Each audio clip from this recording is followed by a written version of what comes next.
Welcome to another episode of Tech Lounge, a podcast where we discuss the ever-changing world of technology. And now your host, Dan Duran.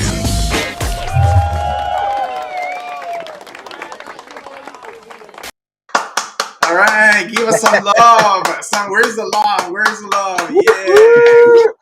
Yeah. Happy Friday, everybody. Happy Friday. Hey. My name is Dan Duran, and I'm your host here at the Tech Lounge. We discuss topics related to business, technology, and today, web security. That's right. Welcome, everybody. Web security QA. You have the questions. We have the answers. And remember, we stream live on YouTube, LinkedIn, Facebook, Twitch, every Friday at 12 o'clock p.m. Eastern Standard Time. So please make sure you follow us using the hashtag Dan Duran. Come on, guys. Dan Duran. And watch us every Friday. So now sit back and relax. This is the Tech Lounge. All right, web security QA. I have here my co-host extraordinaire, the Rock of Rhino, the one and only, my superstar, Andrew Somerton. Woo! Hey, everybody. Good to see you, Dan. Thanks for that intro. Always a great pleasure to be here. Awesome. And in the house today, for the first time, we're talking about years of experience here. Our developer extraordinaire, the man born to code. He lives in the Matrix. Julian Pena. Hello, Julian. Hey, Julian. Hey, guys. Welcome, buddy. Welcome. Thank you for inviting me. I'm glad to be here.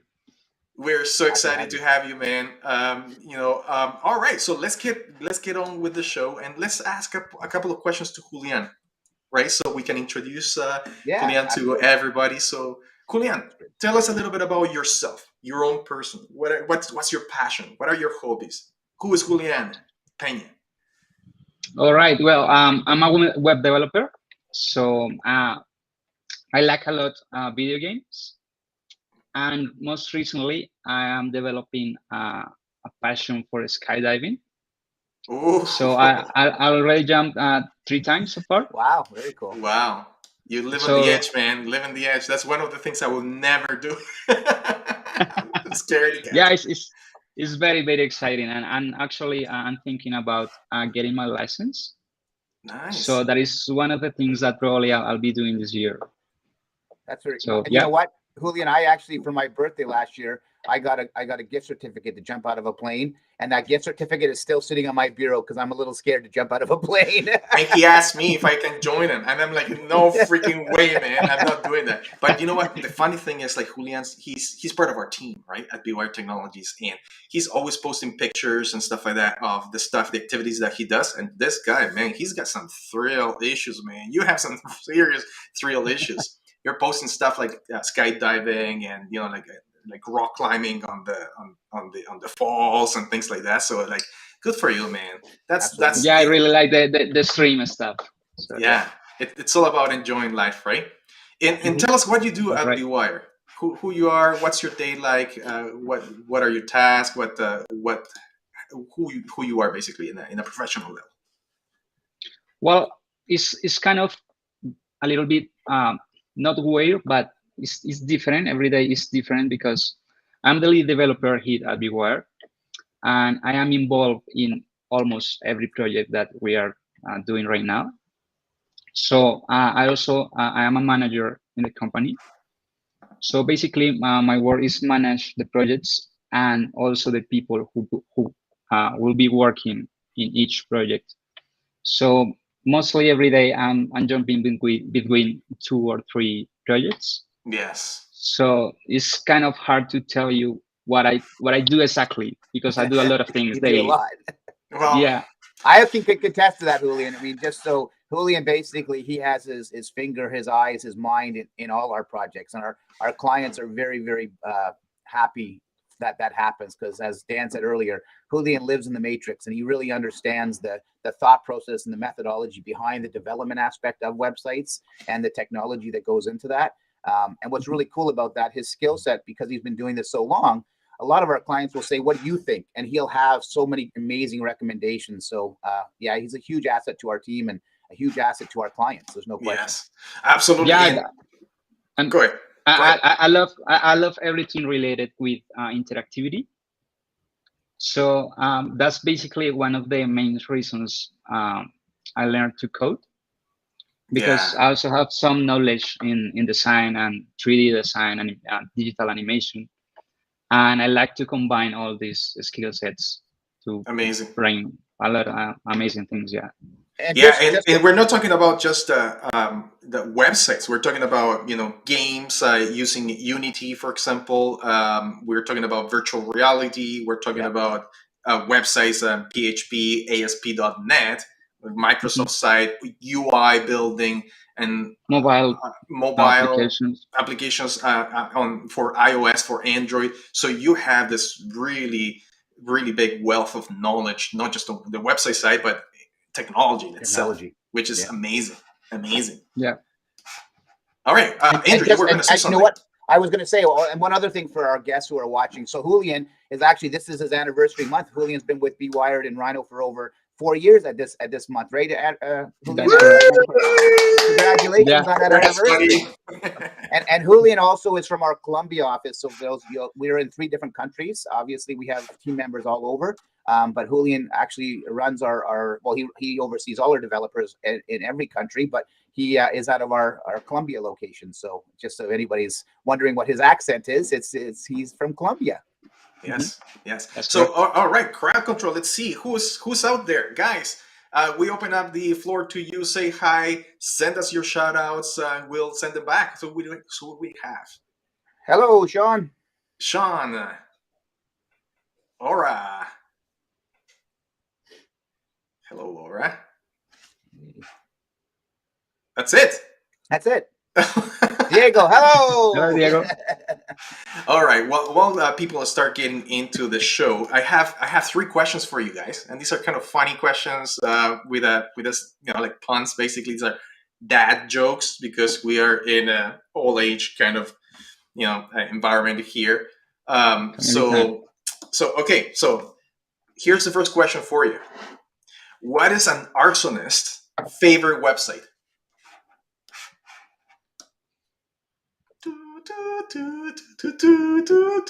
Feel free to answer if the people are watching too. What is an arsonist's favorite website? All right, 3, 2, 1. Match.com.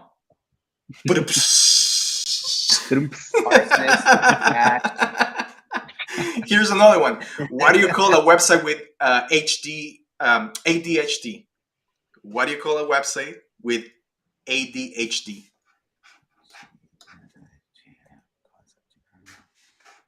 If you're out there, if you have the answer, just post it in there, and then we'll put it up on the screen.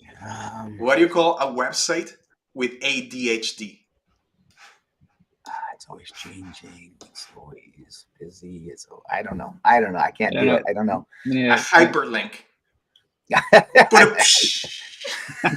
That's definitely a dad. That's definitely a dad joke. Okay, here's another one. What does the diabetes awareness website ask you every time you go into it? Come on, this should be easy. Come on, Julian, you're a developer. What does a website ask you every time you go into it? Do you want to accept the cookies? Yes. Oh, ding, ding, ding, ding, ding. Diabetes website always ask you, do you accept the cookies? There you go. All right. Okay, perfect. Let's. Those are 3 questions. I have one more. Do you want me to do one more? Sure. Let's do one more. Because I see people laughing and some people are engaging for sure, and a lot of LOLs out there. So okay, you're hitting home with them. Okay, perfect. All right. So what do you call a lumberjack with a website?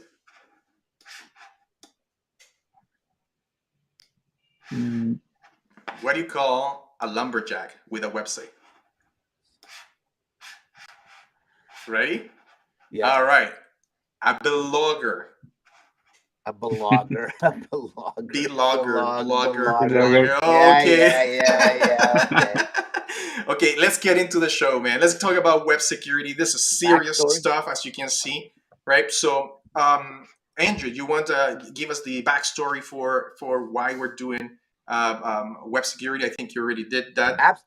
No, Or I did you? didn't. I didn't actually Okay, talk about it. perfect. So yeah, no, I think it's really important. I mean, every week we obviously have a reason we have shows, and one of the big things with websites is, you know, you build it and forget it. A lot of people, and 2, 3, 4 years pass, and it's like, okay, I can still go on. I see it, it's working, and they forget that it's a living organism and it's always needing to be changed, updated, etc. And so today it's about that. It's about being aware of what you have built and being aware that it needs to stay current and relevant, and that, you know what, it's, you can't just build it and forget it. You spent a lot of money to make that happen, but it's, again, as I said, and I reiterate, Yes. it's a living organism, so you need to be always managing it and making sure it's protected, etc. And today we brought Julian, our expert, in, and Dan, kudos to you as well. Dan is Dan and I, we've known each other for a long time, and he has a wealth of experience on cybersecurity, obviously cybersecurity, but web development as well. So a lot of information in this room will be able to be shared with our guests. So yes, that's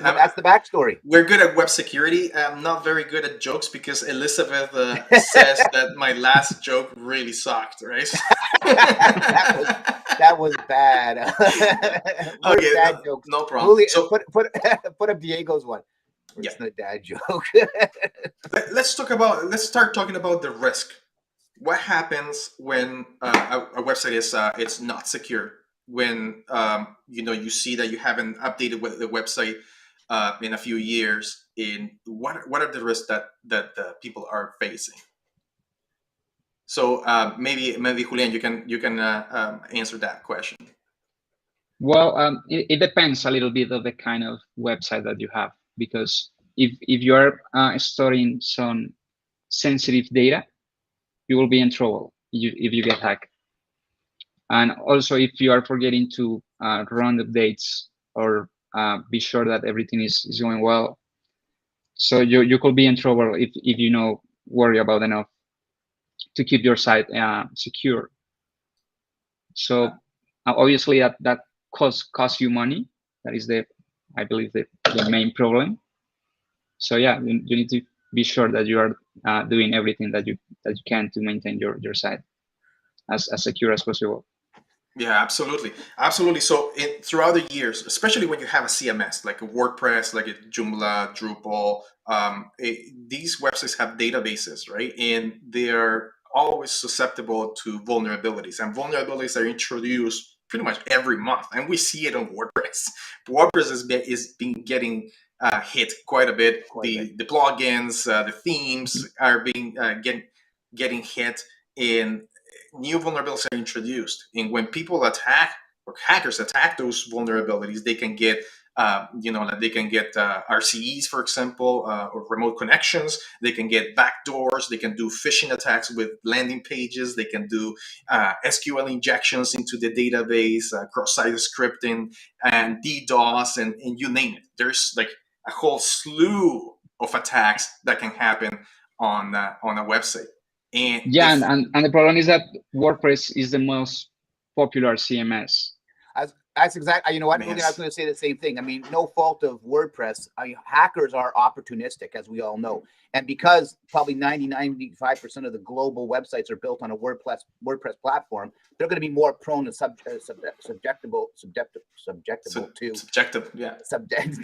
obviously hacking, etc. Yes, and the thing is, like, the tools that people or hackers can use to attack websites are so simple and so easy to use nowadays, right? Mm-hmm. You can spin a VM, for example, a virtual machine on your computer, like the one I have right here. You can see it. That's just my Windows running a VM on the background, and I have a Kali system in there, and I can do, for example, an SQL map. I can do like a Zap, a Burp Suite, a scan. I can do a Metasploit. I can do all of these things, right? That are WP Scan, which is entire software suite for scanning and detecting vulnerabilities on WordPress sites. I can do so many things, and the level of knowledge that you need for doing this stuff is not as high as people might think. People think that hackers are in a back room, like with this, mask faces, like, yeah, and they have Exactly. they live in the matrix and they can do all of this. When in fact, the majority of hackers are just what they're called script kiddies. Script kiddies that go to GitHub, for example, they run script on a website and they attack a website without much knowledge, right? So that is the key. People don't think that is important. So Dan, if I'm a business owner, as I am, and I really don't know a lot about this, you guys are the experts, and so what would I, and we alluded to the fact that we built it a year ago, 2 years ago, 3 years ago, and technology changes so fast. So I mean, even if you did it last year, you still have to be doing updates and making sure everything's going on. What would I do, or what should my team do to make sure that my website's current and up to date? And what should I be looking for? Who should I be talking to? Like, what are those, I guess, because I hear you talking, and as a non-technical mind, let's say myself, and I'd be like, okay, I get all that. It just sounds like a lot of noise because I don't get it. But if I just, what do I do? What does my team do? What does my web developers do to make sure that I am protected of going forward, etc.? Is there like a checklist? Is there things to be aware of? Sure. Okay. Maybe Julian can answer this question. I mean, you're on the weeds when we talk about security every Monday, for example, in our cybersecurity days and stuff. Yeah, well, there are like a basic things that you need to review in your site, like keep the code updating, keep your CMS updating. For example, be sure that all the permissions for the files in the server are the correct permissions, because this one is one of the most common issues in the websites. The people don't worry about the permissions for the files, and very often that's how the hackers can get control over the site. Yes, and that happens so often, because you're a developer, you have your IDE, you're working on your code and stuff like that downloaded on your local server, and your permissions are not the same as the server's permissions. So when you're uploading stuff, make sure that your code and all your files and all your documents and folders are getting the permissions from the server assigned to them, as opposed to your own permissions, because then it causes problems, right?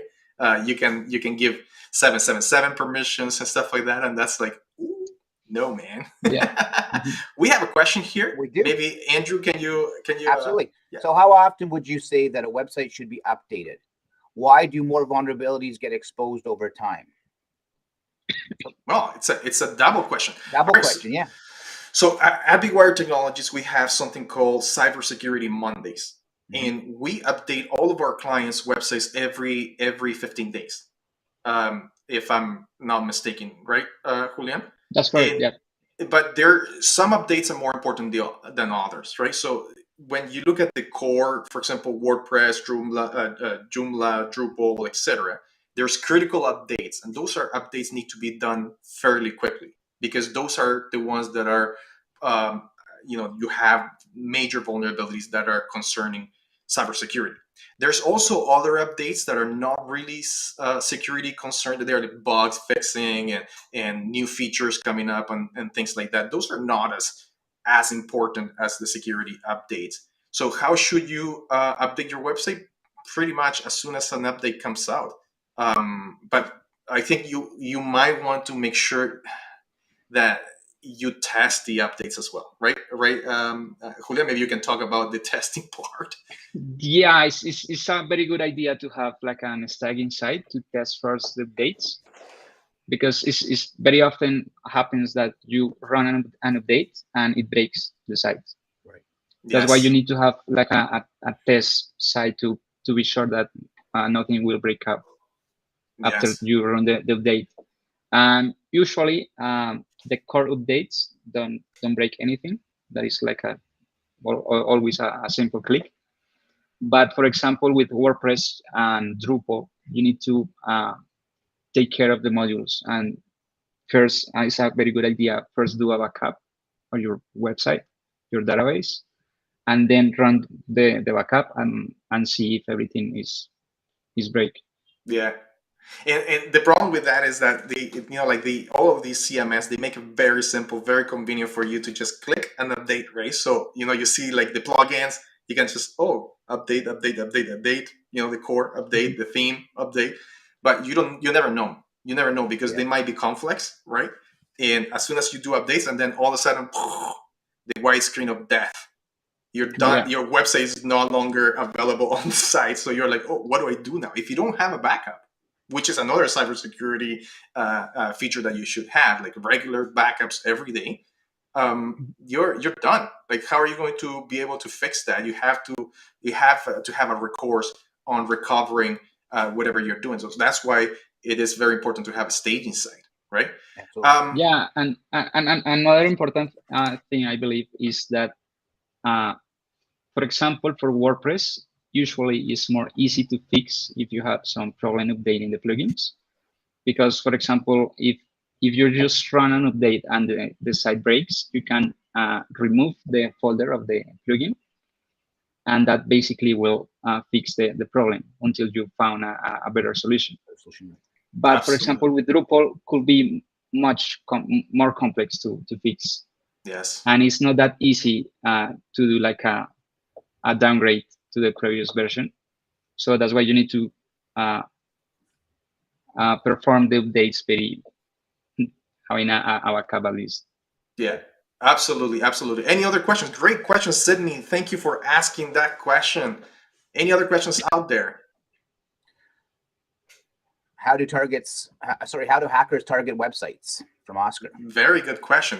Yeah. Okay, so every website in the world gets scanned, right? So you have different types of scanners. You have good bots, like for example, Google trying to index your site, and maybe SEMrush or any other websites that are scanning your site constantly to see how you're ranking. Those are called good bots, right? But you also have bad bots, right? And these bad bots are looking for vulnerabilities on every single site in the world. So as soon as you have something online, it will get scanned. And these bots are running 24/7. They don't stop, right?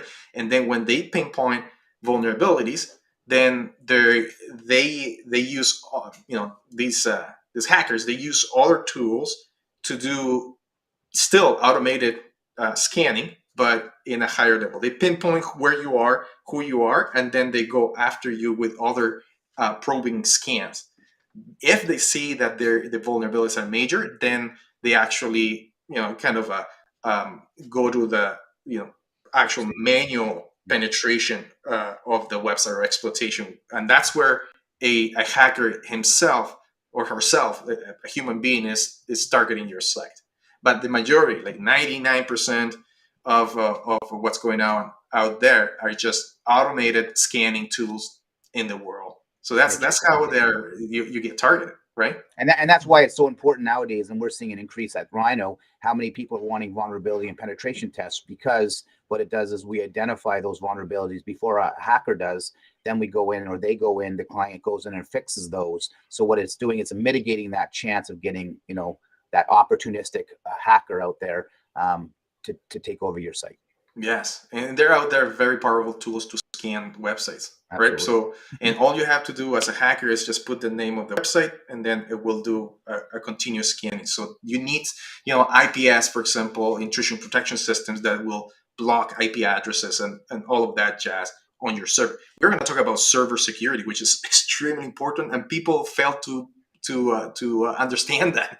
They think that if you have a website that's really secure and it's updated constantly, they're good. But how about the server side? You never know, right? So we have another question here, or a comment.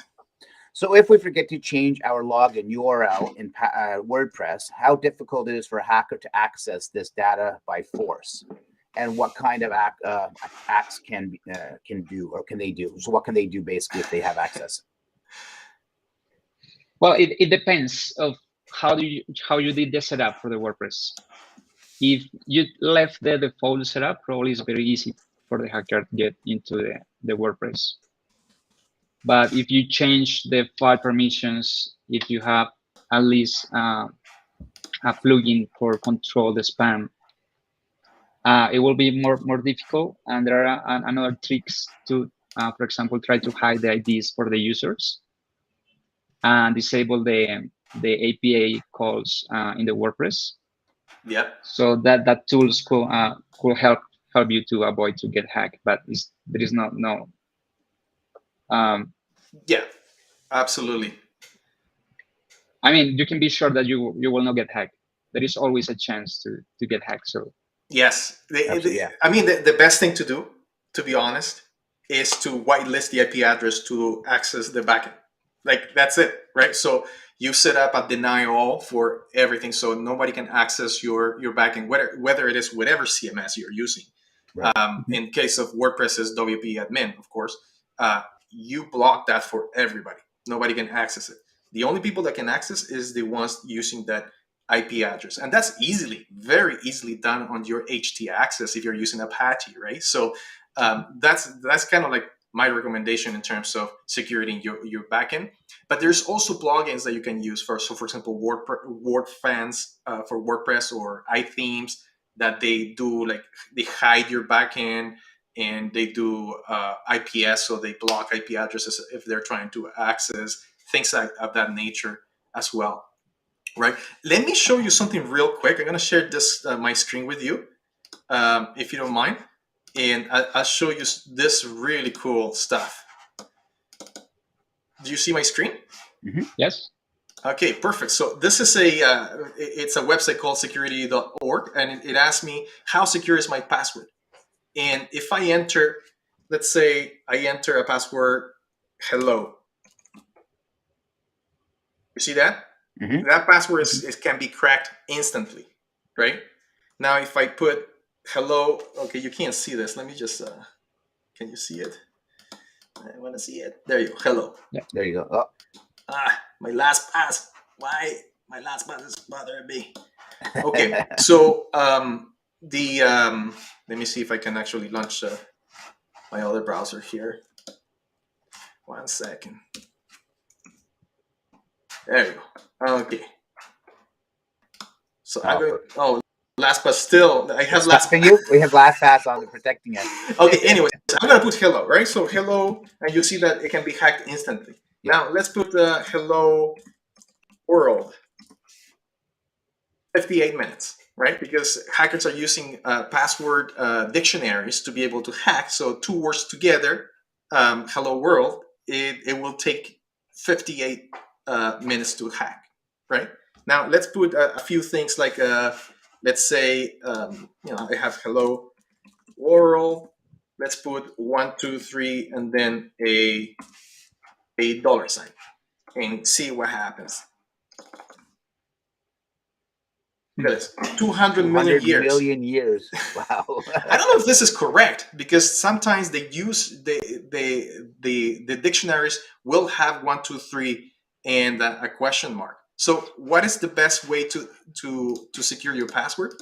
Is, let's say, to have different keywords. So let's say Frankie, banana, Jason, Andrew, and something else. Give me another one. Winky. Eyes. There you go. Okay, winky eyes. Winky eyes. This is a really long password. 1 octillion years. Good luck trying to hack that, man. So yeah, so this is a cool website if you want to check out how good your password is. It's called security.org. All right, let's talk about server security. Oh, we have another question here. Let's answer this question, and then let's talk about server security. What path could someone take if they are looking to get into career of cybersecurity? What certificates are companies looking for? This is from Matthew. Oh, very good question. Yeah, great question. Matthew Bujol, thank you for joining us. Yes, so you're looking to get into a cybersecurity career. You need to look first at what type of career you want. You want to be an analyst, right? An analyst is basically somebody that's checking out alerts and cybersecurity concerns and trying to fix things. Or do you want to be an ethical hacker, right? So an ethical hacker is the opposite. It's somebody that's going to want to do vulnerability assessments and penetration tests and try to get into systems, right? The other one would be more bureaucratic, or more kind of like documentation, which is governance side of things, right? So being able to learn the jargon on cybersecurity from a higher level so the cybersecurity can be applied. So those are three different types of careers in cybersecurity. Now, the foundation for cybersecurity is IT. You need to know what a computer is, what a computer does, hardware, software, programs, sysadmin stuff, and then you need to know networks, right? So networks, how TCP/IP works, the OSI model, right? 7 layers on the OSI model, things like that. So how do people connect in the internet? You have an IP address, it connects and packets. You have a SYN ACK/SYN connection, handshake, and the TCP, UDP, etc. So all of that networking stuff needs to be there. That's kind of like the basis. What kind of certifications? I recommend A plus from CompTIA. That's like the basic IT certification, and then advance from there, from the A plus into the Network plus, into the Security plus, and then the penetration testing plus, right? So I think that will be, CompTIA is one of the most famous associations when it comes to IT and security. And Matthew, if you're looking at doing it, it's a great time to do it because there's actually a shortage in cybersecurity expertise and IT, even a lot of growth and a lot of demand on it. So certainly something to look into, and a great career, a great path to follow. And then there's a lot of great schools out there that offer basically courses that can give you a really great jumpstart to getting what you need. Absolutely. We work with quite a few of them actually, and we have a lot of their interns join us at the end of their course. Yes, so, great career. What I tell my my friends and people that want to get into cybersecurity, what I tell them all the time is, are you willing to spend 4 years in university and pay $50,000 or $60,000 for those 4 or 5 years that you're going to be in university? So at the end of the term, you're going to have your degree. However, you're going to be owing money, right? However, if you start taking courses like Udemy, which are like $20 courses here and there, and because the nice thing about cybersecurity is that everything is open source. Everything is available on the internet in different places. It's not very expensive to get into. So it's imagine you study for 1 year cybersecurity. You don't go to college. I'm not saying you shouldn't. You should go to college if that's your passion. But you can actually take courses online and then get into it, and then you can be ready in 1 year, and all of those 3 years afterward, you're making money, right? So you're making, for example, let's say 40 grand per year. That's 120 grand after 4 years. So a person that is enrolled in university, it's owing money at the very end, $50,000. A person that doesn't go to university sometimes can be in the blue. They can actually be making $120,000 in the course of 3 years after they learn, as opposed to owing money. So it depends on your path. There's no question, and there's value to both. 100%. It really depends on your path. But when it comes to cybersecurity and IT, all the resources are really freely available. It's not like, for example, let's say you want to be a doctor, or you want to be a nurse. You really need to you need to do your schooling. You need to do your bachelor's degree and so on, or else you can't be that profession. But IT is a little different. As long as you love a computer, you love to code, you love to do things. Same thing with developers, right? Right, Julian? You can attest to that. Yeah. You just need the passion and the drive to learn. That's pretty much it. A lot of our developers don't have a degree, but they're really good at what they do. But our cybersecurity team does. So again, back hand in hand. It varies, right? It really varies. It definitely varies. But to get into because he's asking about get into a career, just getting into a career, right? Yeah, no, absolutely. Yeah. Wow, well, great question, Matthew. Question. Good luck with it. Any other questions? What here? Hammond. Could you please recommend a source forcing on WordPress security that we could follow up with? Yes, iThemes. We use iThemes quite a bit in Bwired, and the second one is WordFence. And iThemes, the nice thing about iThemes is that it does a whole bunch of things. It prevents brute force attacks. It does security monitoring. It hides your backend, your WP admin. It provides multiple factor authentication or dual factor authentication, so you can use your phone to authenticate. It does all of these things together in a very nice plugin. So I think it's one of the plugins that I would recommend. Julian, do you have any other ones that you can also, like redirections and things like that? Maybe that. No, not that. Not in the way that that courses, but I was thinking in maybe services that you can pay for, like for example security. Yeah. That it will do automatically backups for you, and yeah, so that could help. Yes. Yeah. So Sucuri is a really good service that's out there as part of GoDaddy now. It was bought by GoDaddy, and basically what it does is website monitoring 24/7. Right. It does website scanning. So every 6 hours it scans your website. It does backups, automated backups every day. And if your site ever gets infected, they go and fix it. So I think that's a really good service that I totally forgot about, that we actually use at Bwired as well. I hope that helps. Yeah, I hope it helps for sure. Speaking, so I have a question. So in regards to, basically, you mentioned GoDaddy. How does your hosting environment affect the security of your website? Maybe we can talk about that a little bit, because Yes. I know we've seen a lot of people wanting to change over to our secured hosting and everything else because of these concerns. So maybe it's something that we can talk about, because I think that's great value. Absolutely. The first thing that we do when we do a penetration test, right, is do what's called an IP reverse lookup. Okay, so we look at the IP from the website, and then we do a reverse lookup. And by doing that, you can right away tell whether that IP or that server is a shared server, right? So if it's a shared server, you're going to see all kinds of websites that are assigned that IP address and they're using the same server. What does that mean? That means that your website is being shared, or your website server is being shared by other companies out there.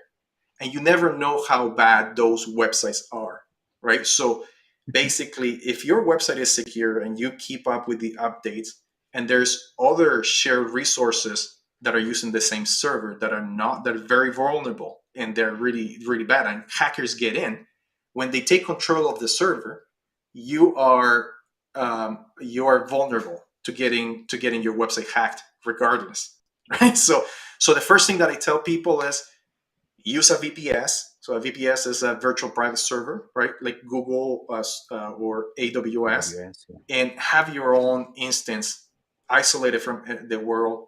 Get your own IP address, or a private IP address.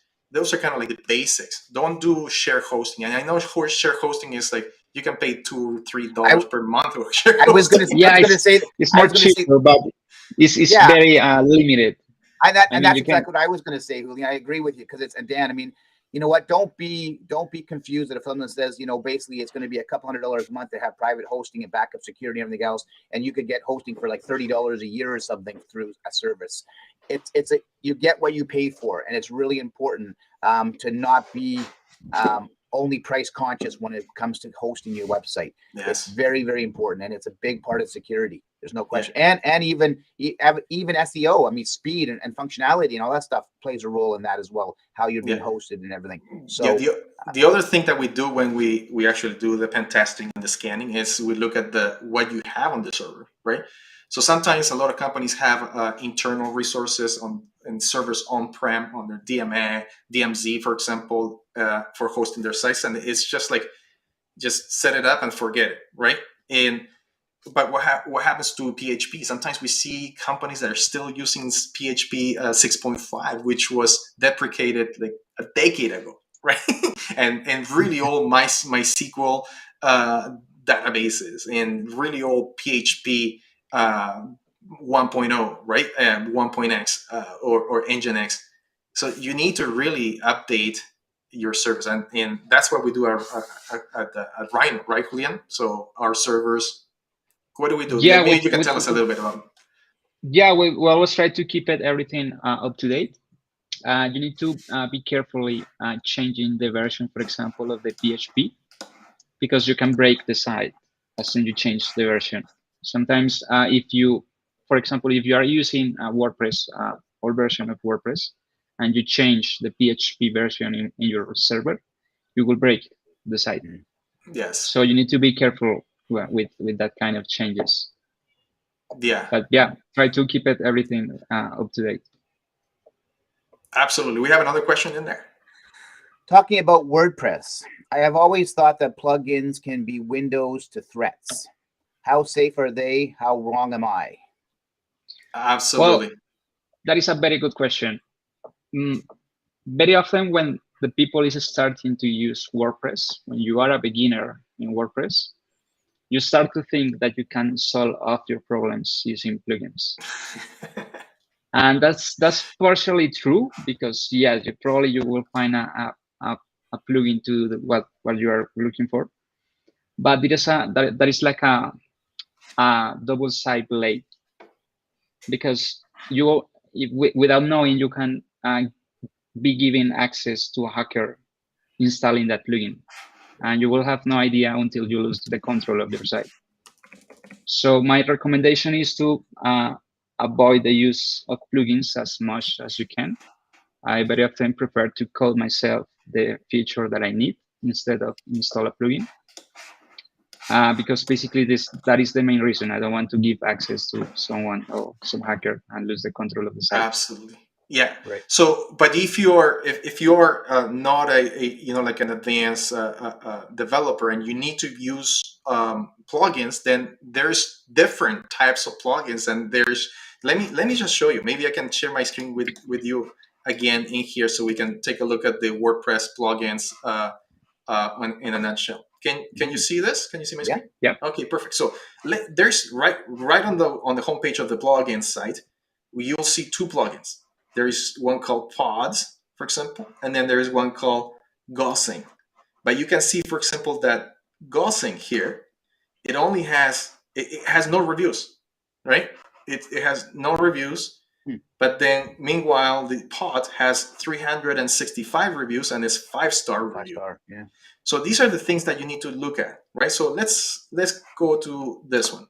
I would never install. I mean, I'm sorry, Gaussing, but I would never install plugin because it has no reviews, right?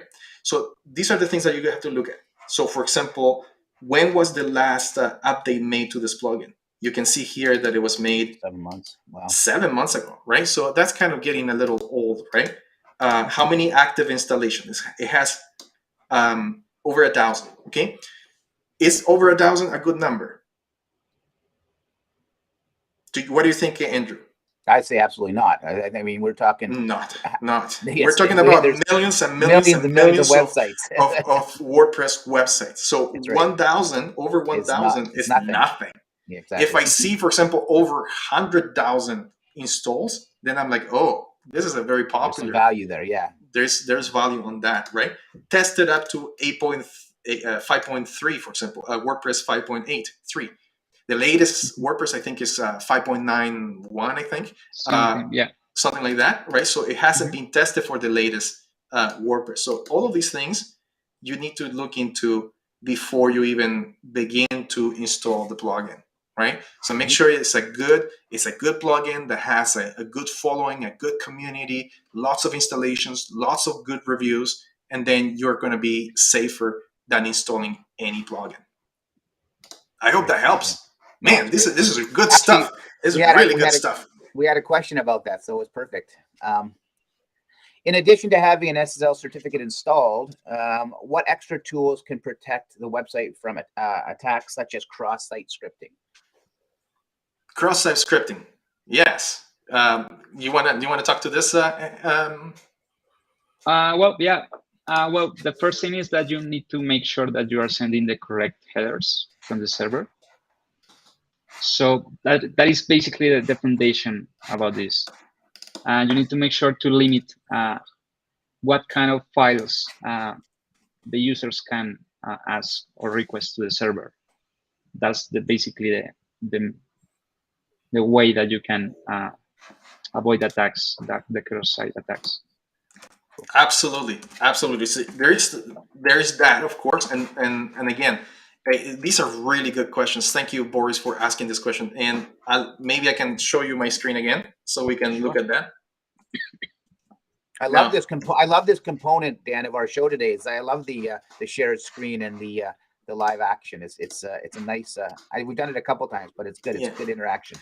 So I created a little website called dandurant.ca not too long ago. So this is the site, right? And this is called Mozilla Observatory, right? So if you ever want to see how your headers are doing, how your SSL is doing, you can definitely go into Mozilla, punch in your website, right? And then it will spit up.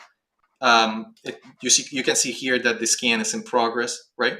But it'll give you information about your ciphers, your SSH, your third-party test. You can see, oh, I'm doing really good, man. Look at this. A, B. Oh no, I'm doing bad on security headers. So this is exactly what Julian was saying, right? Security headers. If I go to my security headers, you can see that I'm missing the consent security policy. The X-frame options is missing. X-frame is really important because that is this is the stuff that gets attacked by cross-site scripting. This is being able to put this in a frame. Your refer policy is also very important because in your header there's always a refer website, and a hacker can actually, using Burp or some other suite, can send a request using a different refer to fool the website, right? Permissions policy, so it is missing quite a bit. So thank you for pointing this out, Julian. I will be working on this ASAP as soon as we get off the call. The other thing that I wanted to show you, and it's really good, and we have most of our clients' websites hooked up with, is Cloudflare. Cloudflare is amazing. I love Cloudflare.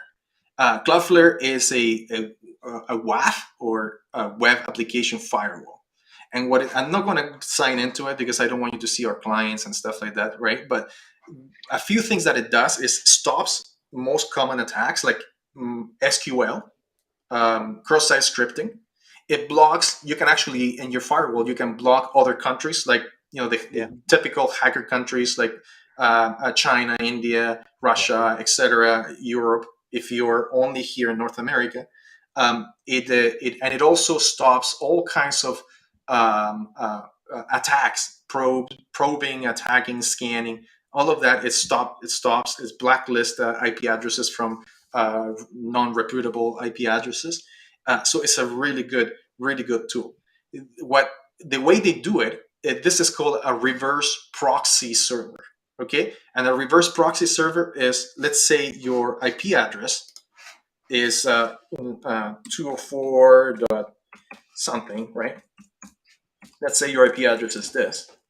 This is your origin IP address from the server.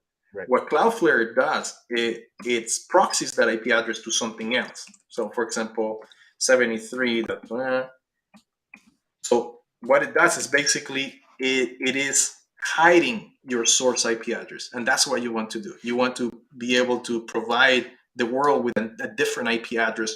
So if a hacker tries to hack this IP address, then they're not getting anywhere inside of your server. So I think that's another very good tool that you can use in your security, in your web security. Perfect. I hope that helps. All right. Any other questions? Yeah. Can phishing be? It's funny, actually. I was just thinking about bringing this question up. So great, Oscar. Good time. Great minds think alike. Can phishing be done through a website? Maybe Julian, you can answer this question. Yeah, of course that it can be done through a website. Usually, a few years ago, it was very common that some people get hacked in Facebook, for example, because they usually receive a fake email from Facebook saying something like you have a new friend request, or you need to change your password or something. And that's how the hackers stole your credentials and you lose your account. So of course, it's completely possible that you can be phished through a website. Yes, Absolutely. So one of the security problems is not just your site getting hacked and you losing your website, but sometimes you don't even know that your website is hacked.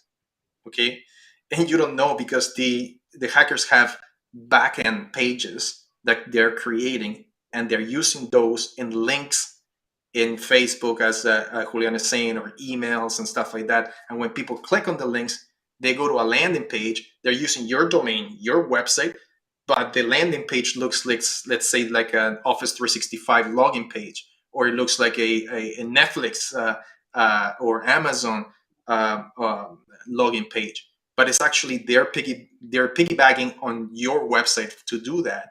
And the problem with that is that they're using security certificates, so your SSL, that is valid, right? So this is what's called a first day or 0 day attack, right? Yeah. Where the SSLs, the certificates are valid, hackers are using this.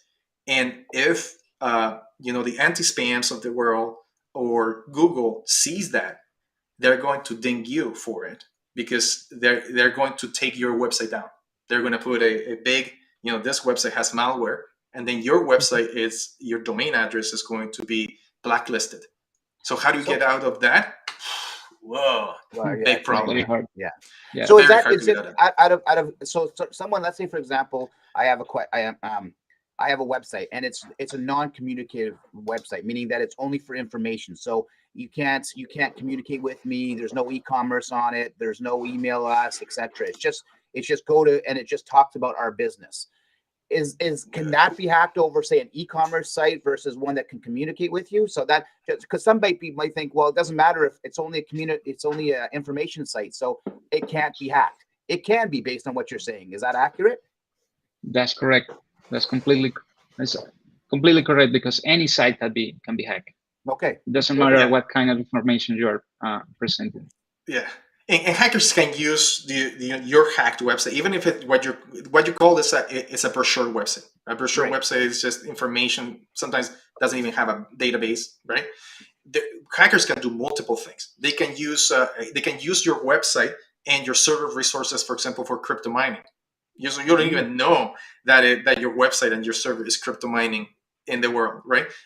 They can use it for phishing attacks, as we already talked about, right? Creating backend landing pages and using those resources for phishing. They can use it for clickbaits, right? So, for example, they create a landing page which is an ad, right? And then they put those in different pages. So when people click, they go to they make money out of AdWords and ad campaigns and all of that stuff. So hackers can do a lot of things, not just hacking into your site to extract the information. I think that's not the main thing in this case. If it's a brochure site, it's to use you as the conduit to hacking other people, and that's a problem, right? Any other questions? Man, these are great questions. I have a question. Sorry, another one, because I think it's really important as well. So I'm doing a Google search, and I Google, I don't know, doesn't matter, leather shoes from Italy, whatever, and all of a sudden it all comes up. I was under the impression, and correct me if I'm wrong, that hackers can actually put paid advertisement into a website that you can click on as an advertisement, and then you go in, you think it's a legit website, and you can actually potentially be phished or hacked from that process. Can we talk a little bit about that? Because I think that's really informative, and it's important for people to understand that. Yeah, absolutely. Julian, do you want to tackle this, or do you want me to tackle it? I prefer to you to explain it. Yeah, so this is not so much in web security side of things, right? This is kind of like general cybersecurity. Yes, Google has had a big problem because hackers create an account with Google with AdWords, and they're putting fake landing pages and phishing attacks on Google. And Google is like playing whack-a-mole, right? One pops up and they try to hammer down and take it down, but there's so many out there. And if you're a normal user, be careful of the ads that you're clicking, right? If you click on an ad, it might be a phishing website. And that phishing website, as we talked about, can be anybody's website that's being used for phishing, right? So as a recommendation to that, Dan, would be basically to go to the organic information ones versus the paid ad ones. Is that, or is it just not necessarily? Not necessarily, because sometimes the ads. nobody likes ads, right? That's kind of like the main thing. But some ads are actually, they give you good information and website that might be legit and with legit resources. So there's nothing. I don't have anything against ads, but you just have to be careful on where you're clicking. Perfect. Yeah. No, great. I just wanted to bring that up because I thought it was important. Okay, we have 5 minutes. Oh my gosh, time goes by so quickly. I really hope you're getting some really good, valuable information for your web security endeavors. So, what's the next question? Is there a good resource for checking a plugin's reputation? A plugin's Besides the store of the CMS, it's hard to tell, because all the CMS have their own marketplace where you can find the plugins or the modules. Yeah. But basically, you only can trust in the reviews. And and also the one Dan showed earlier is another one, right? Based on that had to do with the plugins as well, correct? The one that Dan shows was the marketplace of WordPress. Right. Yes. Yeah. I think that reviews is very important. I mean, this has to do a lot with the awareness of what's going on in the world. So, for example, I read in the morning. Every morning, I look at what's going on in the world of cybersecurity. And one of the websites that I visit every day, and I have newsletters and things like that come into my email, is the Hacker News, right? And the Hacker News talks about all kinds of security vulnerabilities, exploits that are happening in the world, ransomware, etc. And a lot of times, there's WordPress related stuff. Like, for example, WooCommerce got hit with a vulnerability and 100,000 websites are hacked or something like that. I'm not saying anything against WooCommerce. I think it's a pretty good e-commerce plugin, but it's just an example. And it shows you the plugins that are being vulnerable and stuff like that. The other place that I look at it's called Exploit Database. Check it out. Exploit Database is pretty good. It has you can filter by WordPress actually, and I think it's a good place to look at if some of the plugins are vulnerable. So I think those two resources are pretty good. Perfect. All right. Any other questions? What plugins would you recommend to use? From Sonia. Yeah, I think we already talked about this question. We said iThemes and WordFans are two really good security plugins that you can use. Any other questions? I think that's it, if I'm not mistaken, from what I see. Unless Gladstone sees something I don't see, but I know we're coming up to the top of the hour. It's been a very informative show. All right. No, these are really good questions, guys, and I really hope you had a good time and you were able to enjoy our talk. And Julian, thank you so much for visiting us. Absolutely. This is your first time on the show, and it won't be your last time. We're going to get you out again for sure. I hope so. Yes, absolutely. I think we have one comment. I think we're going to end with this one comment from Tamara OJ. She says, "Sorry, I'm coming in late. So if this is answered, disregard." But I was curious if it's a good idea to manually control comments. Oh, I think she's talking about commenting, especially for CMS like WordPress, where they have blogs, right? And then you have the ability to comment, right? Well, yeah, maybe you can talk about moderation and all of this good stuff, right? Yeah, absolutely. It's always a very good idea to manage manually your comments, because very often you could receive kind of weird comments with some weird stuff. Yeah. So I recommend to you to use at least some type of reCAPTCHA in the form for the comments, just to try to avoid a little bit this program. But you will receive it. You always be receiving some kind of weird comments. So yeah, that is the best approach to having a blocker or something. So if you haven't signed up to reCAPTCHA, you got to do it right now, because this is the main method of catching any or proving that you're not a bot. And you probably are very aware of reCAPTCHA, right? Because most people have reCAPTCHA in the world, right? So, and it always asks you, are you a human? right? Yeah. So there's even memes about a robot doing the clicking, right? That's right. So reCAPTCHA is a really good resource for adding to your site in your commenting, and not only the comment part, but also the forms, any forms that you have, like a contact us form or etc., right, to have in there. We got to send a shout out to Tamara, though. She says she's coming in late, so she's very loyal to us. She's here every single week. So Tamara, thank you so much for your loyalty. We love you, Tamara, and throwing in that last comment, because we know you're loyal and you're always here. So we appreciate the support. Yes. And Dan said something special there. I heard that, Dan. What did you say? Yeah, we love you, Tamara. We love you. There you go. I love it. She's my wife. Exactly. That's what the special shout out. Thank you. Great.